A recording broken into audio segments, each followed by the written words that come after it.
Hello good evening everyone. तो आशा কৰিছো আপোনালোকে ভালে আছে। আজি আমাৰ কি থাকিব যেটো মই কৈছিলো নেক্সট মই এটা ভাল টপিক লৈ আহিম যেটো হল আমাৰ সৰল সুদ ইয়াক সিম্পল ইন্টাৰেস্ট বুলি জানিব পাৰো আমি।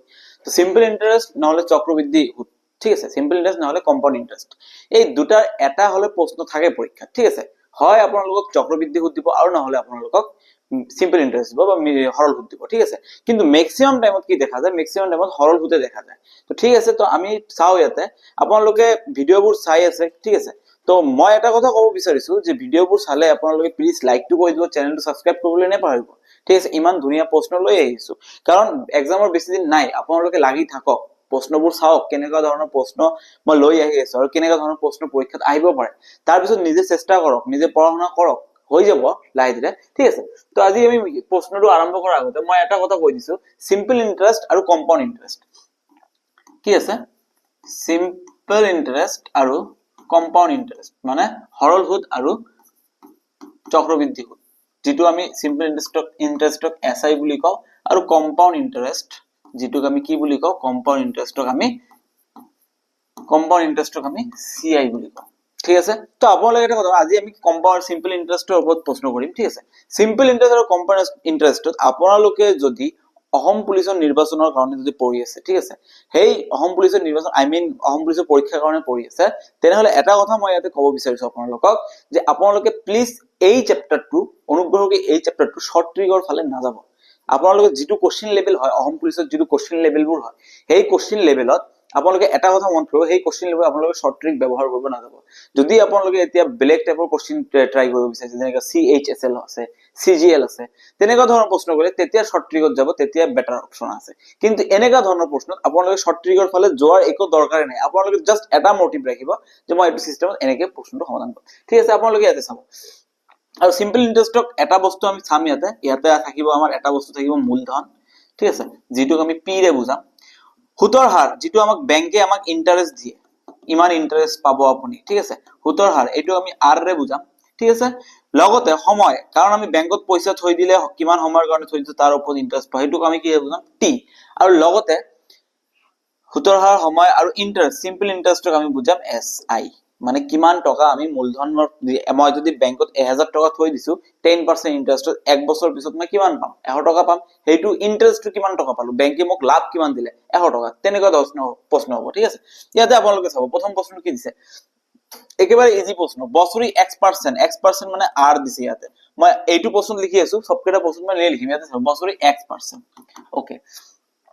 সৰল সুদত কোনো এটা টকা x বছৰ মানে x, ঠিক আছে। x বছৰ পিছত সরল সুদ পিছত সুদ কিমান টকা পালে, x টকা পালে। সুদ কিমান পাইছে, ই x পাইছে, তাৰ মানে সুদ এসআই ইন্টারেস্ট কিমান পাইছে, সিম্পল ইন্টারেস্ট পাইছে x টকা, ঠিক আছে।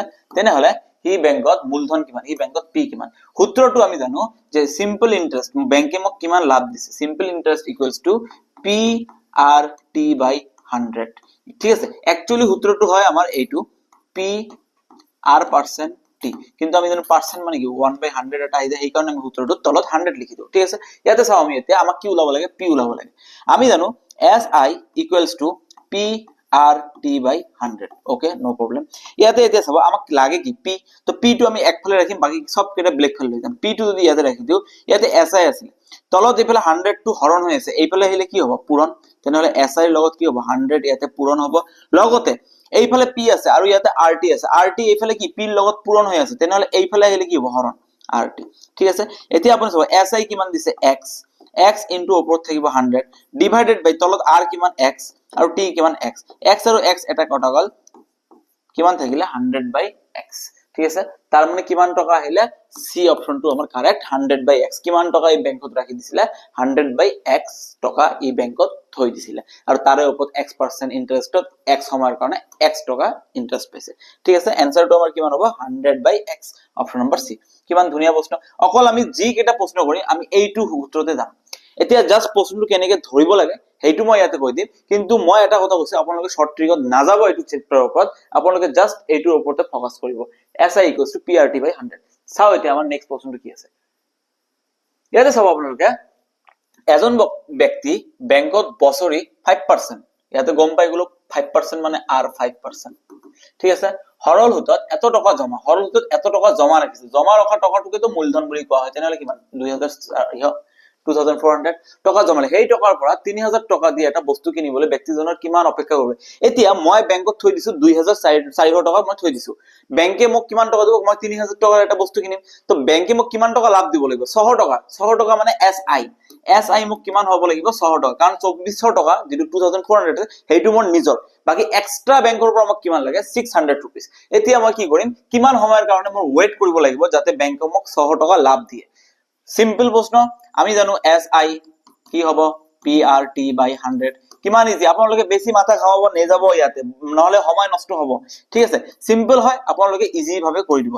কি লাগে আমাক, টি লাগে, সময়টো লাগে, টি লাগে আমাক সময়, তাহলে টি যদি আমি এইফালে ৰাখি দিও, এইফালে PRT লগত কি হৈ আছে, পূৰণ হৈ আছে, পূৰণ হৈ থকা বস্তুটা এইফালে আহি হৰণ হৈ যাব, আৰু 100 এইফালে তলত আছে মানে হৰণ হৈ আছে, এইফালে আহিলে কি হৈ যাব পূৰণ হৈ যাব, ঠিক আছে, এইফালে কি হৈ যাব টি।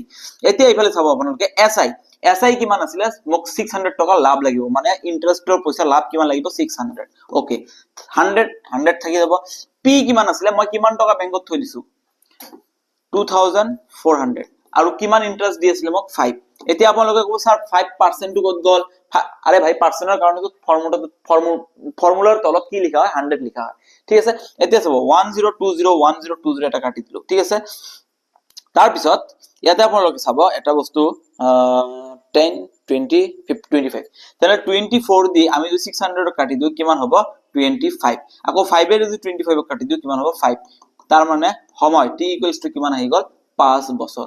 এই কাটাকাটি কৰাবোৰ আপোনালোকে অলপ বেছিকে প্ৰেক্টিস কৰিব, মই যেটো মই মানে চাইছো অসম পুলিচত যিমান মানে ষ্টুডেন্ট আছে ইহঁতৰ ম্যাক্সিমাম এটা ঠাইতে ইহঁতে ৰখি যায়, সেইটো হল এই বস্তুবোৰ মানে স্পিডত এইখিনি কৰিব নোৱাৰে, তো এইখিনি বেছি প্ৰেক্টিস লাগিব, যেটো বস্তুত আপোনালোকে বেছি স্লো হ'ব সেই বস্তুটো আপোনালোকক বেছিকে প্ৰেক্টিস কৰিব লাগিব, ঠিক আছে। তেনেহলে t ইকুয়াল টু কিমান হৈ যাব আমাৰ 5 বছৰ, option number D is the correct answer. Wow, কিমান ধুনীয়া প্ৰশ্ন আপোনালোকে চাইছে এইটো, ঠিক আছে। নেক্সট প্ৰশ্নটো আমি চাও, ইয়াতে এটাই সূত্ৰ আমি ব্যৱহাৰ কৰিম, বাৰে বাৰে ব্যৱহাৰ কৰিম, বাৰে বাৰে ব্যৱহাৰ কৰি থাকিম, ঠিক আছে। ইয়াতে কি কৈছে, সময় 8 বছৰ বৃদ্ধি হোৱাত কোনো এক ব্যক্তিয়ে 1500 টকাৰ সৰু 30 টকা বৃদ্ধি পায়, তেন্তে বছৰি সুতৰ হাৰ কিমান, ওকে, ঠিক আছে। 8% বৃদ্ধি, সৰি সুতৰ হাৰ কিমান আছে নাজানো, টি কিমান কৈছে 8 বছৰ, ওকে, ঠিক আছে। কোনো এক ব্যক্তি কিমান কৈছে, কিমান টকা থৈ দিছে 1500 টকা থৈ দিছে, কিমান টকা ইয়াৰ বৃদ্ধি পাইছে, মানে ইন্টাৰেস্ট টু এস আই ইন্টাৰেস্ট কিমান বৃদ্ধি পাইছে 30 টকা, তেনেহলে ইয়াৰ সুতৰ হাৰ আৰ কিমান আছিল, ইজি ভাই, একেবাৰে ইজি।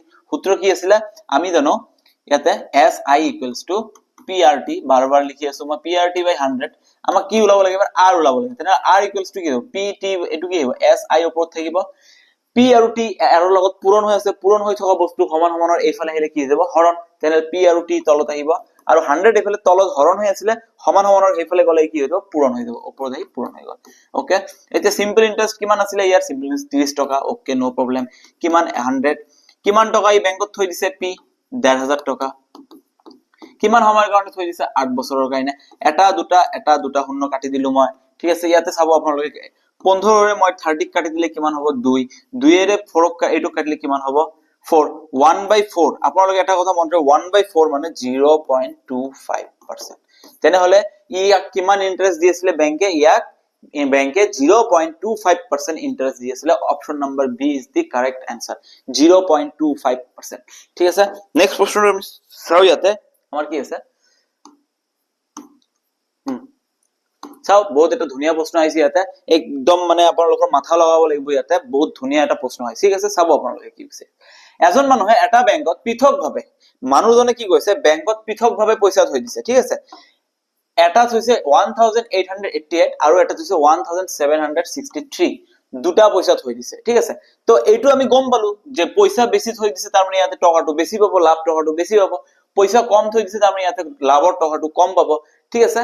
4 বছৰ পিছত, কিমান বছৰৰ কাৰণে থৈ দিছে 4 বছৰৰ কাৰণে থৈ দিছে, সেই টকা মূলধনৰ সুতৰ পাৰ্থক্য হল 25 টকা, মানে ইয়াতে যিমান ইন্টাৰেস্ট পাইছে আৰু ইয়াতে যিমান ইন্টাৰেস্ট পাইছে সেই দুটাৰ মাজত পাৰ্থক্য কিমান কৈছে 25 টকা, মানে ইয়াতে এইটো টকাত 25 টকা বেছি পাইছে, ইন্টারেস্টটো 25 টকা বেছি পাইছে, তেনেহলে বেংকৰ বছৰি সুতৰ হাৰ, ভাই এটা কথা মন ৰাখিব, এই 25 টকাটো যে পাইছে এই টকাটো কাৰ ওপৰত পাইছে, ইহঁতৰ মাজত পাৰ্থক্যৰ ওপৰত পাইছে, তেনেহলে ইহঁতৰ মাজত পাৰ্থক্য কিমান 188 1763, এইটোৰ পৰা এইটো মাইনাস কৰিলে হ'ব 5, ইয়াতে হ'ব 2, ইয়াতে হ'ব 1, তাৰ মানে 125 টকা।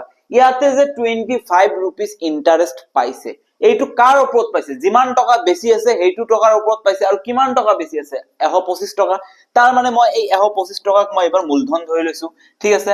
এসআই মোৰ কিমান হ'ব? এসআই মোৰ 25 টকা আহি যাব। সময় কিমান কিমান বছৰৰ কাৰণে পাইছে? 4 বছৰৰ কাৰণে।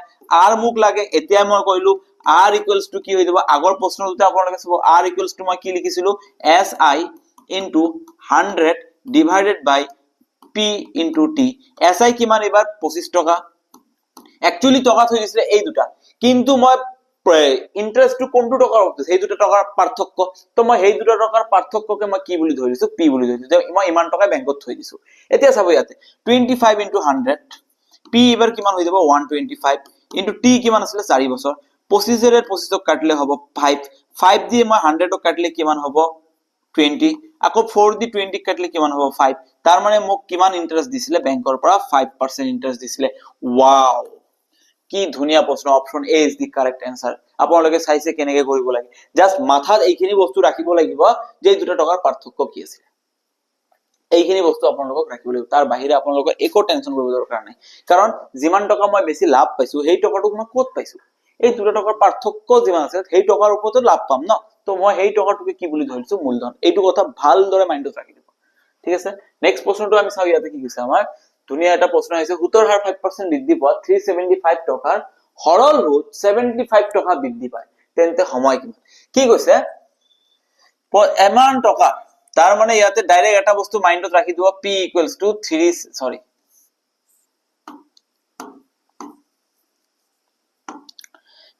টু কিমান আছে? 375। ওকে, ঠিক আছে। কিমান টকা বৃদ্ধি পাইছে? 75, তাৰ মানে si 75। ওকে, কিমান ইন্টাৰেস্ট আছিলে? 5%, r ইকুৱেলছ টু 5%, ঠিক আছে। এতিয়া কি কৈছে? সময়। ডাইৰেক্ট মই সময়টো এতিয়া লিখিছো, t ইকুৱেলছ টু কি হৈ যাব? si ইনটু 100 ডিভাইডেড বাই, সূত্ৰ আছিলে আমাৰ কি? prt বাই 100, এটো ইকুৱেলছ টু si। তেনেহলে মই ডাইৰেক্ট ইয়াৰ পৰা লিখিছো t equals to si, t লগত কি আছে? pr, তলত থাকিব pr। এতিয়া ইয়াতে চাব si কিমান আছে? মোৰ si আছে মোৰ 75, ওকে, ইনটু 100 থাকিব, তলত কিমান হৈ যাব? p মোৰ আছিলে 375, ওকে, 375 ইনটু r কিমান আছিলে? মোৰ ইন্টাৰেস্ট 5, ওকে, নো প্ৰবলেম। কিমান ধুনীয়াকে হৈ গল। এতিয়া চাব 75 দি মই যদি ইয়াক কাটি দিও কিমান হ'ব? 150, 400, 4, 5, ঠিক আছে, 5 হ'ব। আৰু 5 দি যদি মই 100ক কাটো কিমান হ'ব? 20, আকৌ 5 এৰে যদি 20ক কাটো কিমান আহিব? 4। তাৰ মানে মোৰ সময় কিমান আহি গল? 4 বছৰ। ওয়াও, কি এটা ধুনীয়া প্ৰশ্ন। কেনেদৰে কৰিব লাগে আপোনালোকে গম পাইছে। ইমান ইজি হয়, ইমান টান এটা প্ৰশ্ন নহয়। এইটো প্ৰশ্ন বহুত ইজি হয়। জাস্ট আপোনালোকে ফকাসটো ৰাখিব লাগিব অনলি এইটো ফৰ্মুলাৰ ওপৰত, ঠিক আছে। মই এটা আপোনালোকক ইয়াতে কিছুমান বস্তু লিখি দিছো, ডাইৰেক্ট আপোনালোকে বাৰ বাৰ এটা বস্তু কৰিব নালাগে। একচুয়ালি আপোনালোকে এটা বস্তু ডাইৰেক্ট মনত ৰাখিব। কি মনত ৰাখিব? এটা সূত্ৰ হল si যদি ওলাব দিয়ে তেনেহলে আপোনালোকে এইটো স্ক্ৰিনশ্বট মাৰি ল'ব পাৰে, নহলে আপোনালোকৰ কপিত লিখি ল'ব পাৰে। prt বাই 100 যেতিয়া সৰল সুদ ওলাব দিব, যদি কেতিয়াবা কয় যে তোমালোকে মূলধন উলিয়াব লাগে, মূলধন উলিয়াবলৈ হলে কি হ'ব? si into 100 divided by rt। যদি আপোনালোকক কোৱা হয় যে সুতৰ হাৰ উলিয়াব লাগে r, তেনেহলে আপোনাৰ কি হ'ব? si ইনটু 100 ডিভাইডেড বাই এইবাৰ থাকিব pt। আৰু যদি আপোনালোকক সময় উলাব লাগে, সময় উলাব লাগে si ইনটু 100 ডিভাইডেড বাই pr। ওয়াও, জাস্ট 4টা বস্তু এটা উলাব দিব আপোনালোকক। এটা উলিয়াবলৈ হলে যদি si উলাব দিয়ে এইটো ফৰ্মুলা, p উলাব দিলে এইটো ফৰ্মুলা, r উলাব দিলে এইটো, t উলাব দিলে বাস যিকোনো প্ৰশ্ন দিব আপোনালোকে। কাৰণ ইয়াতকে টান প্ৰশ্ন নিদিয়ে পৰীক্ষাত। আপোনালোকে যিমানে চেষ্টা নকৰে কিয়, ইয়াতকে টান প্ৰশ্ন পৰীক্ষাত নাথাকে। চাও এতিয়া নেক্সট প্ৰশ্নটো কি আছে। সুতৰ হাৰ 4% বৃদ্ধি পোৱাত 15 টকা 3 বছৰ হলত 600 টকালৈ বৃদ্ধি পায়। ওয়াও, তেনেহলে মূলধন কিমান? বাস আর কিমান দিছে? সুতৰ হাৰ 4%, ওকে, 3 বছৰৰ t মানে 3 বছৰ, ঠিক আছে। সৰল সুদ কিমান? si কিমান দিছে? 600। বাস এতিয়া p ওলাব লাগে। অলপ আগতে লিখিলো p equal to si into 100 divided by rt। si মোৰ কিমান আছে? 600 into 100, okay, no problem. r কিমান আছে মোৰ? 4 ইনটু t কিমান আছে মোৰ? 3, ঠিক আছে। তো এইটো দি যদি মই 3 ৰে ইয়াক কাটি দিও কিমান হ'ব? 200, আকৌ 4 দি 200 কাটিলে কিমান হ'ব? 50। 50 ইনটু 100 কিমান হৈ যাব? 5000 ওয়াও মানে মই বেংকত কিমান টকা থব লাগিব 5000 টকা থব লাগিব option number A is the correct answer কিমান ধুনিয়া প্ৰশ্ন আপোনালোকে ইয়াতে লক্ষ্য কৰিব পাৰিছে ঠিক আছে ইমান ধুনিয়া প্ৰশ্ন আপোনালোকে হয়তো আগত পোৱা নাই যদি পাইছে বহুত ভাল কি ইজি প্ৰশ্ন একেবাৰে ইজি প্ৰশ্ন জাস্ট কোশ্চেন লিখাৰ ধৰণটো বেলেগ আছে কিন্তু সমাধান কৰিলে ইমান ইজি হৈ যায় আপোনালোকে নিজে চাই আছে কি কৈছে এটো ও ওয়াও হৰৰ হুতৰ হাৰ 5% হ্ৰাস পথ একে প্ৰশ্ন বৃদ্ধি হলো যেনেকুৱা সিস্টেম থাকিব হ্ৰাস হলো তেনেকুৱা সিস্টেমে থাকিব ইয়াতে কৈছে 5% পাৰ্সেন্ট দেখাৰ লগে লগে গম পাই গেছো 5% আৰ পথ টকাৰ 4 বছৰ টি 4 বছৰ ওয়াও হৰৰ হুত কিমান এসআই 100 হ্রাস পাই জানা মূলধন আরে ভাই এতিয়াই কইলো p = si * 100 divided by rt si কিমান আছে মোৰ ইয়াতে si আছে 100 ওয়াও into 100 into 100 rt কিমান আছে মোৰ r আছে 5 t কিমান আছে মোৰ 4 ওকে নো প্রবলেম ঠিক আছে 5 in 5 এর 100 কাটলে কিমান হবে 20 20 এর আকো 24 এর আকো 20 কাটলে কিমান হবে 5 5 into 100 কিমান হবে 500 তার মানে মই ব্যাংকত কিমান টকা থব লাগিব 500 rupees ওয়াও জাস্ট ওয়াও কেনেকা কিমান ধুনিয়া প্ৰশ্ন এই অপশনটো কেনেকা আহিব জাস্ট মই এটা কথা কৈ দিছো পৰীক্ষাত গৈ এনেকুৱা মানে ব্লেক টেকনিক লগাব নাযাব এইটো চেপ্টাৰত আপোনালোকে যিমান পাৰে এই ফৰ্মুলা কেইটাৰ ওপৰতে নিৰ্ভৰ কৰিব বাকি আপোনালোকক প্ৰশ্ন কৰিবলৈ কোনেও ৰখাব নোৱাৰে কাৰণ এই প্ৰশ্ন সিম্পল ইন্টাৰেষ্টৰ ওপৰত এনেকা প্ৰশ্ন কেতিয়াও নিদিয়ে আপোনালোকক যে আপোনালোকৰ মানে সময় বেছি লাগিব ইহতে গম পায় যে কেনেকা ধৰণৰ প্ৰশ্ন দিব লাগিব তো যেনেকা ধৰণৰ প্ৰশ্ন দিব লাগিব তেনেকা ধৰণৰ প্ৰশ্ন আপোনালোকে কৰি যাব ঠিক আছে তো এনেকা ধৰণৰ প্ৰশ্ন আহিব তাৰ বাহিৰে বেছি টাফ নাহে ঠিক আছে এসএসসি জিডি যেটো সৰি এসএসসি সিজিএল যেটো আছে তাৰ প্ৰশ্ন কৰিবৰ কাৰণে আমাক কি শিকিব লাগিব ট্ৰিক্স শিকিব লাগিব তো ট্ৰিক্স আমি তেতিয়া শিকিম যেটো পৰীক্ষা দিন তেতিয়া শিকিম মই এইটোৰ ওপৰত যেতিয়া মই ভিডিও সিৰিজ লৈ আহিম তেতিয়া মই তেনেকা চাম তাৰ আগত মই এনেকা প্ৰশ্ন নকৰো ভাই আমাক জাস্ট এক্সাম টু ক্ৰ্যাক কৰিব লাগে এনেকা নহয় যে মোক এতিয়া সিম্পল ইন্টাৰেষ্টৰ ওপৰত পিএইচডি কৰিব লাগে এৰি দিয়ক পিএইচডি কৰাৰ কথা আহা বাদ দিয়ক আপোনালোকে জাস্ট এক্সাম টু কোৱালিফাই কৰিব লাগে ঠিক আছে এজন মানুহে বছৰি 5% বেংকৰ পৰা কিছু টকা ঋণ লয় 6 বছৰ পিছত যদি তাও মোট হুত মূলধনৰ পৰা 300 টকা কম হয় তেন্তে মূলধন কিমান আকৌ একে কথা কিমান টকা মূলধনৰ পৰা 300 টকা কম হয় ওকে 350 টকা কম হয় তেন্তে মূলধন কিমান ওকে ইয়াতে চাব ইয়াতে কি কৈছে এবাৰ r আমি তো গম পাইছো r কিমান হ'ব 5% নো প্ৰবলেম ঠিক আছে হৰল হুতত বেংকৰ পৰা কিছু টকা ঋণ ৰাখিলে 6 বছৰ পিছত ওকে t = 6 ইয়াৰ্স 6 বছৰ যদি মূলধনৰ পৰা 300 টকা 350 টকা কম হয় এতিয়া ধৰি লৈছো আমাৰ মূলধন কিমান আছিল মূলধন আছিল x তেনেহলে ইন্টাৰেস্ট কিমান হ'ব সিম্পল ইন্টাৰেস্ট মূলধনৰ পৰা 350 rupees কম পাইছে এনেকা হ'ব এতিয়া তেন্তে মূলধন কিমান ওকে নো প্ৰবলেম আমি জানো p = কাৰণ ইয়াতে চাব কৈছে মূলধনৰ পৰা 350 rupees কম হয় ই যিমান টকা পাইছে ধৰি লওক মই বেংকত থৈ দিছো 1000 rupees ব্যাংকে মোক কিমান লাভ দিছে কৈছে যে মূলধনৰ পৰা 400 টকা কম মানে কিমান দিছে 100 - 4 600 টকা লাভ দিছে ঠিক এনে কৈছে মূলধনৰ পৰা 350 rupees কম পায় তেনে মূলধনৰ পৰা 350 মাইনাস কৰিলে যেটো টকা আহিব হেতু টকা মোক ব্যাংকে দিছে তাৰ মানে ইয়াতে এতিয়া হ'ব si * 100 divided by rt si কিমান আছে ইয়াতে p কিমান আছে x si মোৰ কিমান আছে x - 350 * 100 divided by 5 into 6 wow no problem ঠিক আছে 5 এর এক কাটি দিলে কিমান হ'ব 20 ঠিক আছে এতিয়া এইফালে চাওক x ৰ তলত মনে মনে 1 আছে বজ্ৰপূৰণ হৈ যাব বজ্ৰপূৰণ হৈ যোৱাৰ লগে 6 into x 6x equals to এইফালে আপোনালোকে চাব এইটো বস্তু 1 ৰ লগত পূৰণ হ'ব 1 ৰ লগত যেটো বস্তুয়ে পূৰণ হয় আমি জানো এইটো বস্তু থাকে তেনে 20 into x minus 350 okay no problem এতিয়া ইয়াতে চাব 6x equals to 20 into x 20x minus 20 into 350 that is 7000 ঠিক আছে এতিয়া এইফালে এটা বস্তু চাব আমি যদি 20x টো এইফালে লৈ হও তেনলে কিমান হ'ব 26x minus 20x equals to 7000 minus 7000 minus 2 আছে 6x ৰ পৰা 20x গলে 20 ৰ পৰা 6 গলে থাকিব 14x কিন্তু ডাঙৰটো আগফালে মাইনাস আছে ইয়াতে মাইনাস ঠিক আছে equals to 7000 মাইনাস আৰু মাইনাস দুফালে ক্যান্সেল গল x equals to কিমান থাকিব 7000 ডিভাইডেড বাই 14 এতিয়া 7000 ক 14 দিয়ে ডিভাইড কৰিলে কিমান হ'ব 500 ইয়াৰে ইয়াক কাটিলে হ'ব 500 তাৰ মানে আমাৰ টকা কিমান আছিল B option number answer P মানে মূলধন কিমান টকা আছিল 500 ইয়াতে কৈছে তেন্তে মূলধন কিমান মূলধন 500 আৰু যদি কৈছে যে সিম্পল ইন্টাৰেস্টটো কিমান সিম্পল ইন্টাৰেস্ট হ'ব 500 ৰ পৰা কিমান টকা কম পাইছে 350 -350 তাৰ মানে মূলধন কিমান পাইছিল 150 টকা ঠিক আছে 150 रुपया দেगा 150 টকা ঠিক আছে গম পাইছে আপোনালোকে কিমান ধুনিয়া প্ৰশ্ন হয় জাস্ট এটা বস্তু আপোনালোকে গম পাব লাগিব যে এইটো একচুয়ালি কৈছে কি আপোনালোকে এইটো ধৰিব পাৰিলে প্ৰশ্নটো আপোনালোকৰ কাৰণে ইজি হৈ গলে হয় ঠিক আছে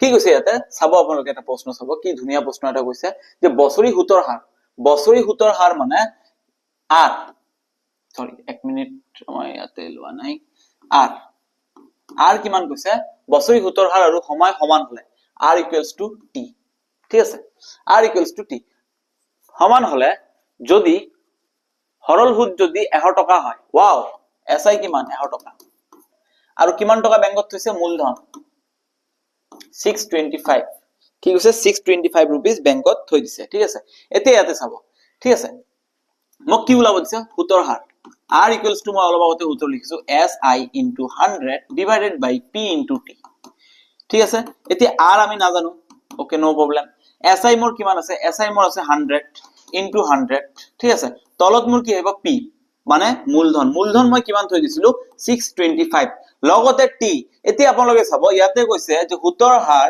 আৰু সময় দুটা একে আছে তো এতিয়া সুতৰ হাৰ আৰু সময় যদি একে থাকে এটা কথা লৈ আপোনালোকে মন কৰিব ইয়াতে t আছে মই t ৰ ঠাইত r লিখিব পাৰিম নে নোৱাৰিম নিশ্চয় পাৰিম কাৰণ t আৰু r দুটা সমান তেনলে মই t ৰ ঠাইত মই ইয়াতে কি লিখিছো r লিখি দিছো ঠিক আছে এতিয়া আপোনালোকে চাব মই যদি 625 ক 25 দি কাটি দিও তেনেহলে কি সৰি 25 ৰে কাটিলে কিমান হ'ব 25 কাৰণ আমি জানো 25 পূৰণ 25 625 আৰু 100 ক যদি মই 25 ৰে কাটি দিও ইয়াতে কিমান হৈ যাব 4 নো প্ৰবলেম আকৌ মই 25 ক 25 ৰে কাটিলে কিমান হৈ যাব 1 কাৰণ 25 এক গুণ 25 100 ক আকৌ 25 ৰে কাটি দিলে কিমান হৈ যাব 4 ঠিক আছে এতিয়া তলত r আছে মই অলপ আগতে কৈছো ইয়াৰ তলত মনে মনে 1 আছে বজ্ৰ পূৰণ কৰি দিম আমি বজ্ৰ পূৰণ কৰিলে r গৈ r ৰ লগত পূৰণ হ'ব এটো কিমান হ'ব r² আৰু এইফালে কি আছে 4 4 গুণ 16 হি ইয়াতে 1 ৰ লগত পূৰণ হ'ব 16 1 ৰ লগত পূৰণ হোৱাৰ লগে আমি জানো 1 ৰ লগত যেটো সংখ্যা আমি পূৰণ কৰিম হেইটোকে আমি পাম তেনে r² = 16 তেনে ইয়াৰ পৰা আপোনালোকে গম পাইছে যেহেতু স্কয়াৰটো হেফালে গলে হৈ যাব ৰুট 16 ক ৰুট কৰিলে কিমান আহি যায় 4 তাৰ মানে ই বছৰি কিমান ইন্টাৰেষ্টত পইচা ৰাখিছিলে 4% ইন্টাৰেষ্টত ই বেংকত পইচা ৰাখিছিলে ঠিক আছে বেংকবোৰ এনেকৈ হয় আপোনালোকক 4% ৰ বেছি ইন্টাৰেষ্ট নিদিয়ে আকৌ আপোনালোকৰ পৰা যেতিয়া লব তেতিয়া 8% 10% 20% লৈকে লৈ লব ঠিক আছে আপোনাক দিয়াৰ টাইমত 4% আৰু লোৱাৰ টাইমত 20% মানে 16% এটা গ্যাপ ৰাখি দিয়ে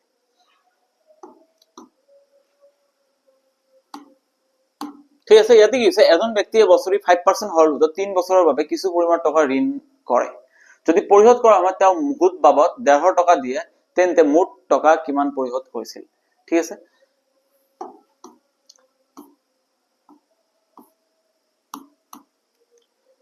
তো আজিৰ কাৰণে এইখিনি আপোনালোকে চাব ঠিক আছে এই প্ৰশ্নবোৰ বহুত মানে ভাল প্ৰশ্ন আছিল আপোনালোকে ভালদৰে মানে প্ৰশ্নবোৰ চাব আপোনালোকে ভালদৰে চেষ্টা কৰিব মই আশা কৰিছো আপোনালোকৰ চেষ্টা আপোনালোকৰ কষ্ট কেতিয়াও এনে যাব নিদিয়ে ঠিক আছে ভগৱানে বা আল্লাহ আপোনালোকৰ চেষ্টা এনে যাব নিদিয়ে আপোনালোকে জাস্ট প্ৰেক্টিস কৰি থাকক প্ৰেক্টিস ইমান বেছি কৰিব যাতে আপোনালোকৰ মানে যেটো কষ্ট আছে হেতু কষ্ট এনে না যায় কৰি থাকক চেষ্টা কৰি থাকক যেতিয়া ৰিটেন হ'ব মই এটা কথা কৈছো যদি আপোনালোকে চেষ্টা কৰে ৰিটেনৰ দিনা আপোনালোকে মন বেয়া কৰিব নালাগে হেদিনা পৰীক্ষা দিয়াৰ লগে লগে আপোনালোকৰ মনত এটা কথা থাকিব পৰীক্ষাটো ভাল হল এইবাৰ মই চাকৰিটো পালো ঠিক আছে তো থ্যাংক ইউ আজিৰ কাৰণে ভিডিওটো চোৱাৰ কাৰণে আপোনালোকক ভেৰি ভেৰি থ্যাংক ইউ আৰু লগতে চেনেলটো সাবস্ক্ৰাইব কৰিবলৈ নেপাহৰিব লগতে ভিডিওটো লাইক কৰি দিব আৰু আপোনাৰ ফ্ৰেণ্ডছৰ লগত ভিডিওটো শেয়াৰ কৰিবলৈ নেপাহৰিব